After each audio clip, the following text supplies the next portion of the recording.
welcome back to Ollie Talks Airsoft. Today I'm going to be talking about a delivery that I just received. So earlier on today, I had a knock at the door from the postman, and I had something that I've ordered from JK Army, and you'll know what this is because you can read the title of the video. There you go, you can see, oh my gun, 45 degree ambi selector for the MWS, and in brackets, semi only. That's the important part. That's the bit that we care about. No, that and MWS. Other than that, don't really care. Don't care about the ambi parts. We only care about the 45 degree. So, the gun that I wanted to install this on was almost obviously going to be the F1, so the race build. So this is something that I'd wanted for this rifle for a very, very long time. Ever since when I first got this, or when I first started building it, was back in November 2019. I started building this rifle. So at that point, I always knew that I wanted to have a 45 degree throw, and it has taken so long for one to come out. And in fact, they went on sale on JK Army. That's the only place I found them on sale, and they sold out almost immediately. So I had to wait for the second round to come in before I could actually pick one up for myself. And I told my friend about it, and he was also so excited that he asked me to pick one up for him as well. So I've actually got one installed in the gun, and I've got one here which I can show you in a bit more detail, so you can see what you get. So prior to installing this particular one, I actually had a Fight Club Custom, which was, again, it was ambi, and very much the same as this OMG version. You can see that one side is extended and the other side is a bit shorter. You also see that this OMG one, this new one, has some like almost knarling, so you can get a slightly better purchase on it. And this one instead had kind of goes up to like almost a cone shape. It almost kind of ridges. As far as the actual design goes, I actually prefer this Fight Club Custom one, to be perfectly honest. And it also has a steel core. It has a steel core, and each of the levers is attached on by an Allen key. So quite a secure design, and that has served me very well for a long time. But it does have a 90 degree throw to semi, and a further 90 degrees, so 180 round to full auto. Although that was never used, on occasion, never in game. This, on the other hand, you should be able to see that there's actually two little detents there, and those are at 45 degrees. So this particular, if I put it that way, you can see, it specifies on here that it is a 45 degree one. OMG, which is basically Dytac, I think, they also do a 90-180, and those are there. They've remained in stock for the longest time because that's a known quantity. There's so many different companies that make them that the options are almost limitless. But when it comes to a 45 degree, this is the first one that I've seen come up.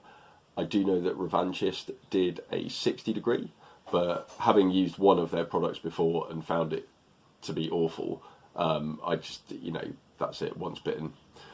So decided that I wasn't going to go for a 60 degree, because ultimately I didn't actually want a 60 degree, I wanted a 45. And sometimes in Airsoft you just have to wait for the things that you want. And because, this is a completely aftermarket gun, then yeah, why not wait for the right aftermarket selector to come out. So instead of having Allen keys which attach at either end, you've actually got a detent on either side here, which is got a spring behind it. So these are held on by spring tension, and these parts actually slide off. So what I'm going to do is just put the detent in, slide this back a tiny bit, and hopefully you'll be able to see. There you go. So that's how it looks, and you can then remove this part, and you've got the little spring there. So this is how you would install it into your gun. and then once you've put it all the way through, you've worked it past all the different sears, you would then get this part, you would put it on top, you would press it right down, and then just slide it across until it clicks. Yeah, it would help if I did it at the right angle. There we go. And then hopefully, yeah, click. Holds into place. Tiny bit of movement, but not anything that you would actually notice. Certainly not when you're using it, you would never notice this. I would say probably the most important thing to note, and this is where it kind of comes with a bit of a story. So you know, feel free to tune out now. But when I first got this, I'd actually been over to. I was lucky enough to go on a trip over to Hong Kong, and when I came back, I had basically all of the parts that I needed to build this rifle, because I managed to pick them up in various shops over there. And I was so excited to do it that, rather jet lagged, I decided that I was going to install this particular selector the other way. So I was going to, instead of, as you always should, as I learned you always should, go from the left side of the gun through to the right side, I thought that because this had attachment points on either end, maybe it didn't matter. Well, actually, there's a detent on this side which it will get caught on, and I was there for about half an hour with a needle trying to not scratch this receiver, and it causes no end of problems. So whatever you do, like, the most important thing when you're installing any selector of any kind is just go in the normal MWS way. Like, that's all I can say. So if I grab this rifle, for example, it should be pretty obvious here that clearly this can only push through that way, it cannot go out that way. So yeah, just make sure that you always install it that way and you won't have any issues. I'm pleased to say that it is a drop-in. So sometimes you do, with these things, you do kind of expect it to maybe not fit that well or not be perfect. And here you can see the hammer is dropped, as you can see through here. But there is a tiny bit of movement in here, but actually you get that with a selector anyway, so that's nothing to criticise. Once the rifle is cocked, it's very simple and it's very positive to flick between the 45 degrees. So obviously it removes your ability to shoot fully automatic with this gun, but that's something that I wanted to remove on this, because I wanted to have the ability to hit semi-automatic in just 45 degrees rather than flicking around and wasting so much time going all the way to 90. But yeah, as far as functionality goes, yeah, it does exactly what it's supposed to do. And actually, despite the fact that I do prefer the stylings of this one, I can appreciate that this has got a hole all the way through it, and yeah, my gun is kind of all about holes.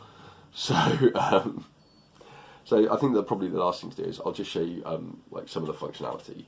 So let's. There's nothing obviously in this mag. I've already checked this gun. So, in fact, if I do it like this, so I am holding the bolt catch down. So yeah, you can squeeze the rounds off pretty quickly after just whipping up and down. So that's cool. One other thing that you could do is, because both sides of this are identical, if you're actually left-handed, you could put the extended lever on the other side, or vice versa. So, you know, it actually does have still some customizability depending on what you want. But yeah, so far I'm quite pleased with it. It does exactly what it's supposed to do. It's supposed to be a 45 degree. It is a 45 degree. And it seems to be quite well made. So yeah, I mean, so far, I really can't see running into any problems with this. And I really can't, you know, yeah, I can't foresee any problems. However, if there are any issues, obviously I will, I'll bring it to the channel. You guys will be the first to know. But yeah, so far, actually, I think this is really cool. I'm really pleased that one has finally come out, and I can finally, yeah, get exactly what I want from my F1. Anyway, until the next time, guys, thank you for spending time with me, and I will see you on the next video.